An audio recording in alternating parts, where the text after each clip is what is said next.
పరిశుద్ధ నామమునకు మహిమ కలుగునుగాక. క్రీస్తునందు ప్రియ దేవుని బిడ్డలారా, ప్రభువైన యేసు క్రీస్తు పరిశుద్ధ నామంలో మీ అందరికీ ఈ ఉదయకాల శుభములు తెలియజేయచ్చు ఉన్నాను. ఈ దినమంతయు మీకు మీ కుటుంబానికి దీవెనకరముగాను ఆశీర్వాదకరముగాను దేవుడు అనుగ్రహించాలని మీ కొరకై ప్రార్థిస్తూ ఉన్నాను. నేటి దినము కొరకు ఏర్పాటు చేయబడిన దేవుని వాక్యము లూకా సువార్త 7వ అధ్యాయం 47-48 వచనములు. ఆమె విస్తారముగా ప్రేమించెను గనుక ఆమె యొక్క విస్తార పాపములు క్షమించబడినని నీతో చెప్పుచున్నాను. ఎవనికి కొంచెముగా క్షమింపబడును వాడు కొంచెముగా ప్రేమించునని చెప్పి నీ పాపములు క్షమింపబడి ఉన్నవని ఆమెతో అనెను. ప్రియులారా, నేటి దినము కొరకు ఏర్పాటు చేయబడిన ధ్యానాంశము పాపములను క్షమించు యేసు. ప్రియులారా, యేసు ప్రభు ఒక పరిసయ్యుని ఇంటికి భోజనానికి పిలువబడ్డాడు.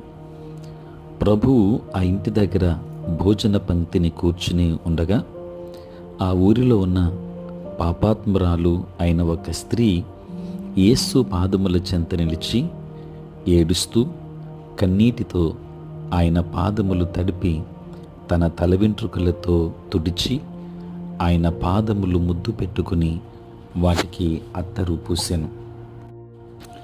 ఆ సంఘటన చూసిన పరిసయ్యుడు తన మనస్సులో ఆ స్త్రీ పాపాత్మురాలు అని, ఆమె తనను సమీపించుటకు యేసు ఏ రీతిగా సమ్మతిస్తున్నాడని అనుకున్నాడు.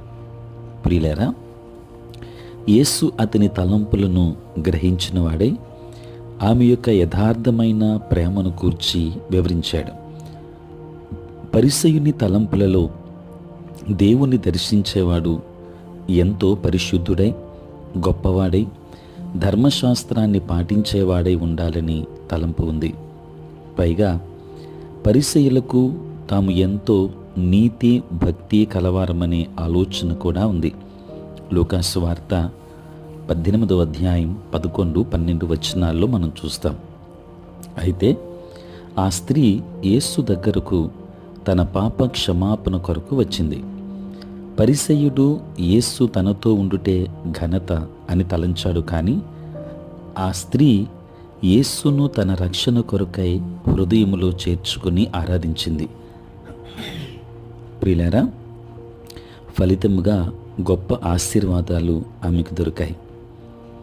యేసు ఆమె పాపములను క్షమించాడు, రక్షణ దయచేశాడు, సమాధానం ఇచ్చాడు. పరిసయ్యునితో ఈ మాటలు యేసు చెప్పలేదు.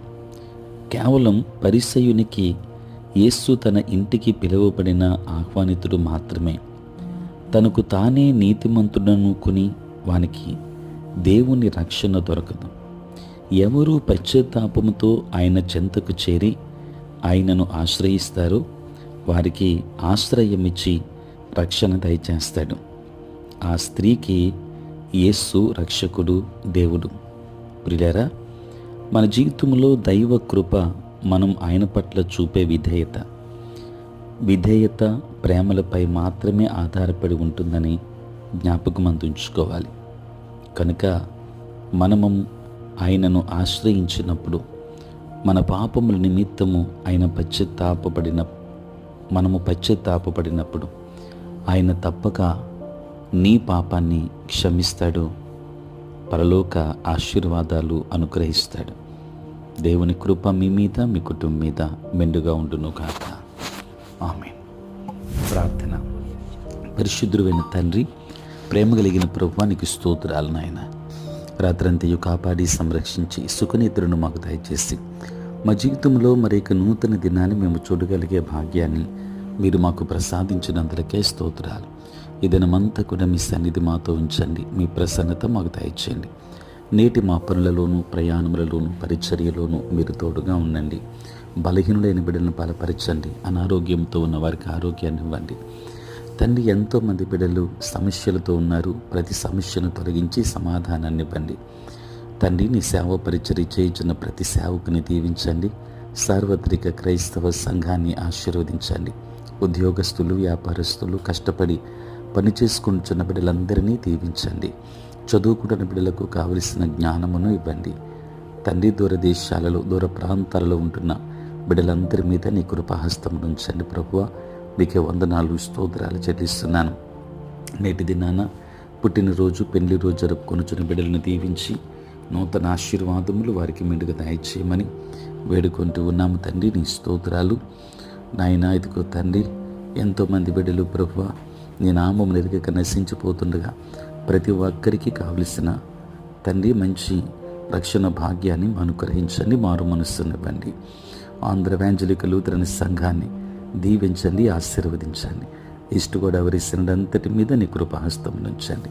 యేసు నామములో ప్రార్థించి వేడుకొనుచున్నాము తండ్రి, ఆమేన్. తండ్రి, కుమార, పరిశుద్ధాత్మ త్రియేక దేవుని దీవెన సదా మీకును మీ కుటుంబానికి తోడై ఉండును గాక. ఆమేన్.